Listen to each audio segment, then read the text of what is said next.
এবং আমরা যারা দেখেছি যে ভেতরে কি অবস্থা, ওর এখন বেঁচে আছে? না না, এখন বেঁচে নাই। না না, একবার এই তো মনে করেন খুব জঘন্য একটা অন্যায় করছে।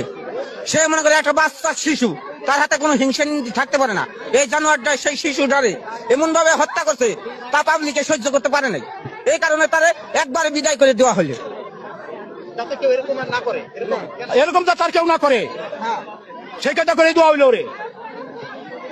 এটা তো খুবই অন্যায় করছে। হ্যাঁ, খুব অন্যায় করছে।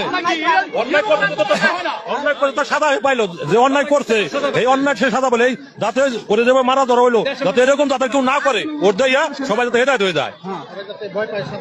হ্যাঁ হ্যাঁ হ্যাঁ, এরকম মালিক এরকম শাস্তি হবে।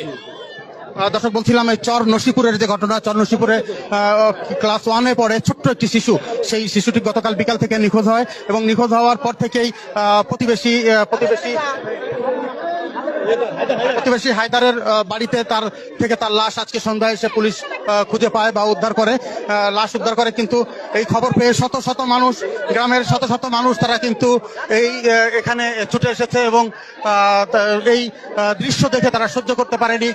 তারা ঘর ভেঙে তারা এই ঘরের মধ্যে প্রবেশ করে এবং যার বিরুদ্ধে এই ধর্ষণ এবং হত্যার অভিযোগ উঠেছিল তাকে নিজের হাতেই স্থানীয় জনতা বেধড়ক পিটিয়েছে এবং বলা হচ্ছে যে সে এরই মধ্যে মারা গেছে, সেটি জনতা বলছে এবং বলছেন যে এটি আসলে তারা ক্ষুব্ধ হয়ে আসলে এই বিচারের যে মব জাস্টিস বা যাই বলি, এই ঘটনাটি ঘটিয়েছে, যাতে কেউ এর ধরনের ঘটনা আর কখনো না ঘটায়, কেউ যাতে এমন ঘটনা আর কখনো না ঘটায়, তাই দৃষ্টান্তমূলক শাস্তি তারা দিয়েছে, এটি দাবি করছেন।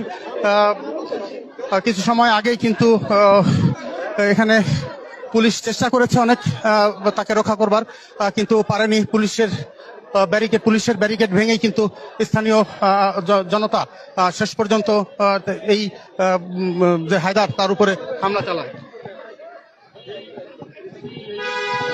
গাছ বাড়ি তুলে দিয়ে পাশে তুলে দিয়ে ঘাটে